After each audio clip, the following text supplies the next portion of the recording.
আসসালামু আলাইকুম রহমতুল্লাহ। ওয়ালাইকুম আসসালাম রহমতুল্লাহ বরকাত। শেখ, আমি সৌদি আরব রিয়াদ থেকে।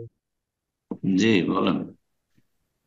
শেখ, আমার প্রশ্ন হচ্ছে, যদিও ঈদ চলে গেছে, ঈদের তাকবীর নিয়ে আমাদের দেশের একজন মুফতি, উনি সহিহ আকীদাই পোষণ করেন। উনি যে আবার ঈদের যে তাকবীর গুলো, আল্লাহু আকবার আল্লাহু আকবার যে তাকবীর গুলো আছে, উনি উম, বলছে যে এই হাদিসটা জাল, সহিহ না। উনি চ্যালেঞ্জ করে বলছেন। উম, ও কিছু জানে না। ও আসলে সহি আকীদা ছিলই না ও। জি, সহি আকীদা ছিলই না। এখন হয়তো কোনো গরজে সহি আকীদার ভান করেছে। জি। আর তার এমন কোন এলিম কালাম না, তার ডিগ্রি বা সার্টিফিকেটই কি আছে? কোথায় লেখাপড়া করেছে? কোন একটা আহলে হাদিস প্রতিষ্ঠান থেকে বাংলাদেশে লেখাপড়া করেছে?